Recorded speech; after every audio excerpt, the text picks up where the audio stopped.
Nagsisimula ang kwento kay Mineko Goto, ang executive secretary ng Zaizen Group, ay humarap sa isang malaking grupo ng mga nalilitong tao na nagtitipon. Nakatayo sila sa outer compound ng Dream World, isang ambisyosong amusement park na itinatayo ng grupo. Dumiretso sa punto si Mineko. Naghahanap sila ng isang karapat-dapat na kahalili sa CEO na si Muryo Zaizen.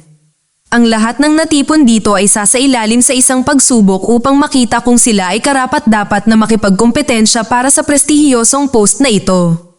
Ang kanyang anunsyo ay sinalubong ng pagkalito dahil wala sa mga taong natipon ang alam tungkol sa anumang uri ng mga pagsubok. Gayunpaman, pinawi ni Mineko ang kanilang mga bulungan at nagpatuloy sa kanyang pananalita. Itinuro niya na ang grupong Zaizen ay nagkakahalaga ng hindi bababa sa 100 trilyong yen. Ang sinumang lumayo bilang panalo sa pagsusulit na ito ay magiging kahalili, ang hari, ng isang mahalagang kumpanya. At dahil hindi pa ito nagpapaakit, nagdagdag si Mineko ng isa pang premyo. Ang magwawagi sa kanilang pagsusulit ay personal na bibigyan ng isang nakakabighaning halaga na 100 bilyong yen. Itinoon niya ang atensyon ng mga tao sa isang malaking kahon na nasa harapan niya. Sumenya si Mineko sa kanyang mga alapores na tanggalin ang kurtinang nagtatago sa laman ng kahon. Ang mga nagkukumpulang tao ay humihinga sa pagkamangha habang ang isang malaking stock ng pera, ilang metro ang taas, ay nakatayo sa harap nila. Malayo sa punong tanggapan ng grupo, pinapanood ng enigmatic CEO na si Muryo Zaizen ang reaksyon ng mga tao sa kanyang CCTV feed. Siya ay isang taong tumataya na mahilig sa mga baluktot na laro ng panganib at gantimpala. Ang eksena pagkatapos ay lumipat sa 8 oras na ang nakalipas habang ang mga kalye ng Tokyo ay umalingaw sa usapan ng isang medyo magalang na magnanakaw na nagngangalang Zero. Isa siyang Robin Hood style na magnanakaw na nagnanakaw sa mga scammer at ibinabalik ang pera sa mga biktima. Sa kanyang pinakabagong gawa ng kabayanihan, nakabawi si Zero ng 100 milyong yen mula sa kilalang-kilalang gang na Kanto Oni Game. Ipinadala niya ang kalahati ng perang iyon sa cash kasama ang lahat ng mga withdrawal slip sa isang lokal na channel ng balita. Ang misteryosong figurang ito ay nagpadala rin ng liham na nangangakong bibigyan ng hustisya ang bawat huling biktima ng naturang pandaraya. Sa ibang lugar sa Tokyo, isang batang guro sa matematika na nagngangalang Yuri ang nagtuturo sa isang grupo ng mga bata sa middle school. Siya ay isang matalino na may napakataas na IQ at kakayahan para sa matematika. Kasama sa kanyang mga klase ang high-tech na 3D holographics na tumutulong sa mga mag-aaral na may larawan ang geometry ng napakadali. Ngunit ang likas na kakayahan ni Yuri ay hindi siya nagiging mayabang. Kung ang sino mang mag-aaral ay hindi nakakaintindi kahit na ang pinakapangunahing mga konsepto, gagawa siya ng paraan upang tulungan ang mga naturang bata. Lingid sa kanyang kaklase, si Yuri din pala ang nasa likod ng katauhan ng kilalang magnanakaw na si Zero. Nakikipagtulungan siya sa 3 sa kanyang mga kaibigan, sina Chikara, Hiroshi, at Sunao, upang tulungan ang mga biktima ng malalaking pandaraya sa pananalapi. Napag-alaman na ilang buwan na ang nakalipas ay nailigtas ni Yuri ang 3 ito mula sa pagwawakas ng kanilang buhay. Labis silang nadismaya sa kanilang mga buhay at malapit nang masuffocate ang kanilang mga sarili sa isang kotse. Iyon ay nang matagpuan ni Yuri ang sasakyan at kinaladkad ang 3 palabas sa ligtas na lugar. Pagkatapos ay binigyan niya sila ng pagkakataon. Sa halip na itapon ang kanilang buhay, dapat nilang tulungan siya sa pagtigil sa mga krimen sa pananalapi. Binigyan din ni Yuri ang bawat isa sa kanila ng isang may lason na candy na sinasabi na kung gusto nilang wakasan muli ang kanilang buhay, maaari na lamang nilang lamunin ang candy. Sa kasamaang palad, ang 3 magkakaibigan ay di nagtagal ay dinukot ng magkapatid na Sakura at Seiji Suzuki, mga miyembro ng Kanto Oni Game Gang. Plano na nilang gamitin ang 3 ito para makuha ang tunay na utak na si Zero. Ang duwag na Chikara ay agad na tumiklop sa ilalim ng presyon at sumang-ayon na ibunyag ang lokasyon ni Zero. Gayunpaman, bago makapagplano ang mga magnanakaw ng kanilang susunod na hakbang, si Yuri mismo ang dumating sa lugar at ipinakilala ang kanyang sarili bilang Zero. Lumalabas na ang mga candy na ibinigay ni Yuri sa kanyang mga kaibigan ay hindi lang isang lason. May mga GPS tracker sila sa loob para malaman ni Yuri sa tuwing nagkakaproblema ang mga kaibigan niya. Noong gabing iyon ay nakita niyang nagkukumpulan silang 3 sa iisang lugar sa hindi kilalang lokasyon kaya naghinala siyang may problema sila. Noon lang sina Zero, ang kanyang mga kaibigan, at ang dalawang goons ay sinamahan ni Maneko at Muryo Zaizen. Natigilan sila nang makita ang high-profile na CEO ng Zaizen Group sa napakagandang lokasyon. Pagkatapos ay ginagamit ng matanda ang kanyang misteryosong presensya upang kumbinsihin ang lahat na lumahok sa kanyang laro sa pagsusugal, isang uri ng pagsubok sa isip na pinangalan ng Bravest Money Game. Kasunod nito, ang kwento ay umikot pabalik sa unang eksena habang ipinapaliwanag ni Maneko ang mga gawain ng mga pagsubok sa natipon na karamihan. Ang unang laro ay nagsasangkot ng isang bugtong at kung ang isang tao ay hindi malutas ito, isang higanteng bakal na bola ang mahuhulog mula sa itaas na dudurog sa kanila hanggang sa mamatay. Idinagdag niya na ang unang laro ay mangyayari sa lugar na ito at ang mga makapasa dito ay papayagang makapasok sa Dream Kingdom para sa huling pagpili. Sa simula ng laro, inihagis ni Maneko ang isang dice sa isang lalagyan na ipinapakita ang mukha nito sa screen para makita ng lahat. Siya ay naghahagis ng dice ng 3 beses at sa bawat oras, ang numero na isa ay lumitaw sa screen. Pagkatapos ng ika-4 na paghagis, tinakpan niya ang lalagyan. Simula sa aktwal na laro, ang mga kalahok ay dapat umasa sa kanilang intuisyon at mga kasanayan sa pagmamasid upang hulaan ang numero. Ang bawat mukha ng dice ay may 6 na malalaking singsing na may numero mula 1 hanggang 6. Pumili ang mga kalahok ng singsing na tatayuan na naaayon sa kanilang mga hula. Kung tama ang hula nila, makakapasok sila sa Dream Kingdom. Ngunit kung mali ang hula nila, isang tunay na bolang bakal ang mahuhulog sa kanila. Mayroon silang 30 minuto upang magpasya at sino mang wala sa isang ring sa panahong iyon ay madidisqualify. Gayon din, ang pakikipag-chat sa iba o pagbabahagi ng mga sagot ay humahantong sa diskwalipikasyon. Pagkatapos ay pinatunog ni Maneko ang gong, pinaandar ang 30 minutong countdown.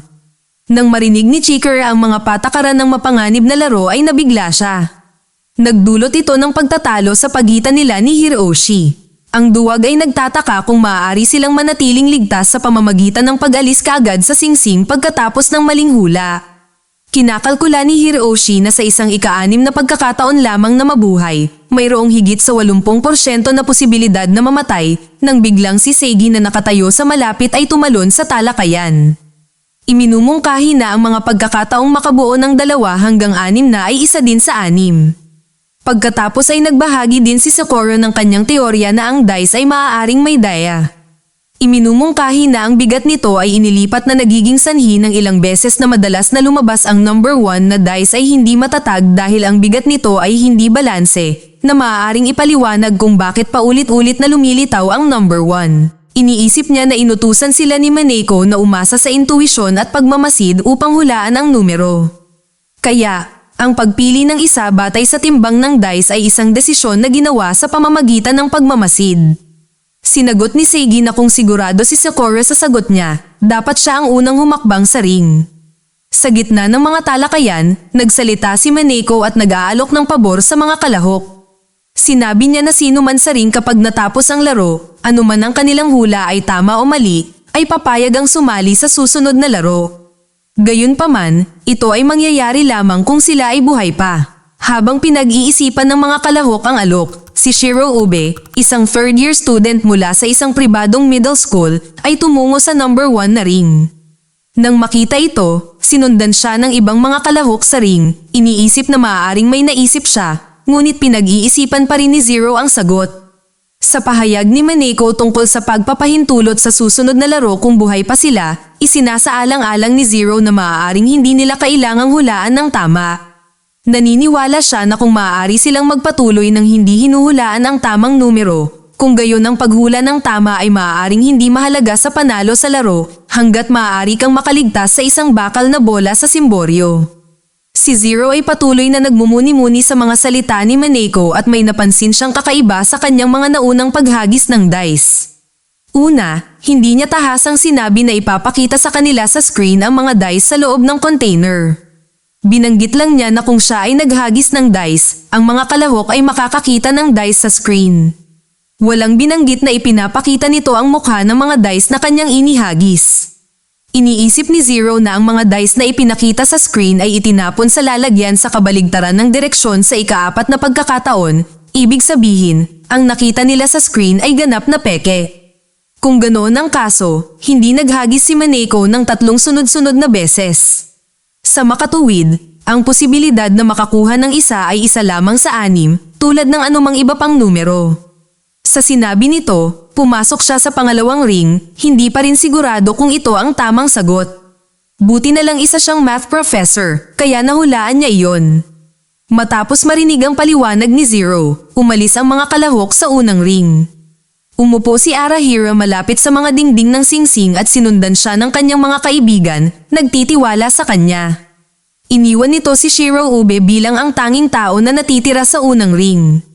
Narinig ito ni Yukihira, isa sa mga kalahok, at may binulong sa tenga ni Seigi. Sa 3 minuto na lang ang natitira, tinawagan ng dalawa si Chikara at ipinaalam sa kanya na ang aktwal na sagot ay numero 3.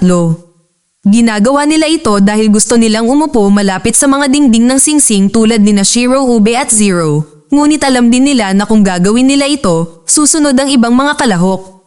Kaya nagsisinungaling sila kay Chikara na 3 ang sagot para malinlang nila siya. Kapag sinubukan ng ibang mga kalahok na pumasok sa ikatlong ring, tahimik na ipinaalam ni Seigi sa kanila na hindi ito ang tamang sagot at sinusubukan lang nilang bitagin si Chikara. Ngayon na may 1 minutong natitira, isa pang kalahok ang sumigaw na ang tamang sagot ay 5. Nangangatwiran siya na ito ay dahil ang 5 ay madalas na lumilitaw kapag gumulong ang isang dice. Ang lahat ay pumasok sa ring number 5, ngunit nang subukan ni Sakura na sumali, siya ay pinalayas. Kinukumpirma rin ni Zero ang hypothesis na maaaring tama ang 5. Ito ay dahil ang mga dice ay ginawa ng hindi pantay na nagiging sanhi ng magkaibang panig na magkaroon ng iba't ibang mga timbang na nagpapalipat-lipat sa gitna ng masa. Kaya ang 5 ay ang pinakamalamang na bahagi na lumabas sa isang randomized na eksperimento. Tinanong ng kanyang mga kaibigan kung dapat silang lumipat ng singsing ngunit pinilit ni Zero na manatili sa kinaroroonan nila. Sinabi niya kay Chikara na samahan siya sa ring number 2 na sinasabing sinusubukan siya ni Seigi na linlangin. Sa 10 segundong natitira at wala nang ibang iniisip, pumasok si Sakura sa ring number 4. Nilock ng mga guard ang pinto, pinipigilan ng sino man na baguhin ang kanilang lokasyon. Napagtanto na malamang na madudurog si Chikara sa ilalim ng bolang bakal, nagpa siya si Zero na tulungan ang kanyang kaibigan. Tumalon siya mula sa isang singsing patungo sa isa, inilipat si Chikara mula sa gitna. Pagkatapos ay inutusan siya ni Zero na panatilihing nakataas ang kanyang mga tuhod, pabalik sa gilid, at umupo na nakakabit sa bakod. Habang tumatakbo ang oras, umaasa ang lahat na tama ang kanilang number. Binuksan ni Maneko ang container pagkaraan ng ilang sandali at ipinakita na ang tamang sagot ay 4. Mukhang si Sakura lang ang nanalo at lahat ng iba ay haharap sa kamatayan. Hindi nagtagal, inilunsad ang mga bakal na bola at sa kabutihang palad, lahat ng nakaupo malapit sa bakod ay nakaligtas. Ito ay noong sinabi ni Zero kay Chikara na wala siyang ideya kung ano ang tamang sagot dahil sa palagay niya ang laro ay hindi tungkol sa paghula kung aling mukha ang lalabas. Nang sabihin ni Maneko na sino man sa ring, kapag natapos ang laro, ay maaari pa ring makapasok sa susunod na laro, napagtanto ni Zero na ang punto ay hindi kung aling mukha ang lumabas. Sinisikap lang niyang tingnan kung sapat na ang kanilang pagmamasid upang mapansin ang isang agwat sa pagitan ng bolang bakal at ng singsing. Gayunpaman, hindi alam ni Zero ang laki ng bolang bakal kaya naman hindi siya lubos na kumpiyansa. Ang mga nakaligtas na kalahok ay nasa sabik sa kanilang pagtakas ngunit ang kanilang kalooban ay mabilis na nagbabago nang makita nila ang kaguluhan sa ring number 5 kung saan lahat ay durog na namatay. Pagkatapos ay inanunsyo ni Maneko na ang natitirang mga kalahok sa ring ay maaaring makapasok sa pangunahing kompetisyon. Tatanungin niya si Zero tungkol sa paglabag sa mga patakaran, ngunit may ibinulong ang isa sa kanyang mga alapores sa kanyang tainga. Lumalabas na nagpa siya si CEO Murio na huwag pansinin ang paglabag sa panuntunan ni Zero dahil naniniwala siyang magiging mas kawili-wili ang mga bagay. Kasunod nito, dinadala ang mga kalahok sa parke, sa Dream Kingdom, kung saan gaganapin ang susunod na laro, ang quarter jump. Inanunsyo ni Maneko na sina Shiroube at Zero ay magkakaharap sa isa't isa. Ang huli ay mauuna, at pagkatapos ay sasabihin sa kanya ni Maneko ang tungkol sa mga patakaran. Tatayo siya sa isang mataas na platform na 50 talampakan sa ibabaw ng lupa na may maskara na nakatakip sa kanyang buong mukha. Sa paligid ng kanyang plataporma ay may 4 na iba pang plataporma na nakalagay isang talampakan ang layo mula sa gitna. 3 sa mga ito ay isasara upang si Zero ay magkaroon lamang ng isang ligtas na labasan. Pagkatapos ay tatanggalin ang kanyang maskara para makatingin siya sa paligid ng 10 segundo. Pagkatapos ng oras ay ilalagay niya muli ang kanyang maskara at ang platform ay iikot. Pagkatapos ay kailangang tumalon si Zero sa tamang direksyon patungo sa ligtas na labasan. Kung tumalon siya patungo sa alinman sa 3 closed-off na direksyon, mahuhulog siya ng 50 talampakan sa ibaba at hindi lamang mawawala ang laro kundi pati na rin ang kanyang buhay. Hindi siya maaaring magtapon ng mga bagay upang suriin para sa kaligtasan dahil ang paggawa nito ay magiging dahilan ng pagka-disqualify niya. Inihayag din na kung ang parehong kalahok ay tumalon ng tama, ang gumagamit ng mas kaunting oras ay mananalo. Para magdagdag ng sick twist sa laro, 4 na tao na nauugnay sa kalahok ang ilalagay sa 4 na gilid ng gitnang platform. 3 sa mga ito ay nasa likod ng mga saradong pinto at 1 lamang ang nasa ligtas na labasan. Ang 4 na taong ito ay gaganap bilang mga boses at hikayatin ang mga kalahok na lumipat sa kanilang direksyon. Sino mang matagumpay sa paggawa nito ay makakakuha ng isang gintong singsing. Idinagdag ni Maneko na ang taong makakamit ng 4 na gayong gintong singsing ay magiging Sonic at mananalo ng premyong salapi. Ilang sandali pa ay nagsimula na ang laro at ang platform ay nagsimulang umikot. Ang ganap na na-disoriented na si Zero ay hindi matukoy kung saan ang ligtas na labasan. Magsisimula ang 10 minutong timer at narinig niya ang boses ng kanyang kaibigan na si Hiroshi na nagmumula sa saradong labasan. Sumigaw si Hiroshi na nagboluntaryo siya para sa laro upang iligtas ang kanyang kaibigan na sinasabing siya ay nasa ligtas na lugar. Pinayuhan niya si Zero na tumalon sa kanyang direksyon na nagpapahayag ng kanyang kaluwagan na sa wakas ay maaari na siyang makatulong. Alam ni Zero na hindi siya sasabihin ng kanyang kaibigan na tumalon patungo sa hindi ligtas na lugar kahit na may nakatutok sa kanya ng baril. Gayunpaman, bago tumalon, nagpa siyang subukan muli si Hiroshi. Tinanong siya ni Zero ng mga tanong na may kinalaman sa trabaho na tumpak na sinasagot ng huli. Sa kabila nito, nagpa siya ang ating bayani na magtanong ng isang huling tanong bago gumawa ng kanyang desisyon. Sinabi niya kay Hiroshi na tingnan ang mga kamay ng kanyang salamin sa lugar kung saan nakakabit ang mga ito sa kanyang mga tainga. Ang bahaging iyon ay naglalaman ng mga numero at simbolo na kumakatawan sa mga sukat ng frame at lens. Si Zero, na may pambihirang memorya, ay naalala ang mga numero tulad ng nakita niya noong araw na iyon. Gusto lang niyang ulitin ni Hiroshi ang mga numerong iyon ng malakas.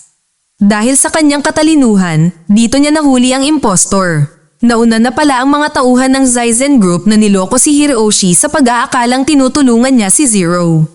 Sa totoo lang, ni-record nila ang kanyang boses para sa speech synthesis system para makalikha ng AI replica. Isang nakakatakot na posibilidad para sa ating lahat.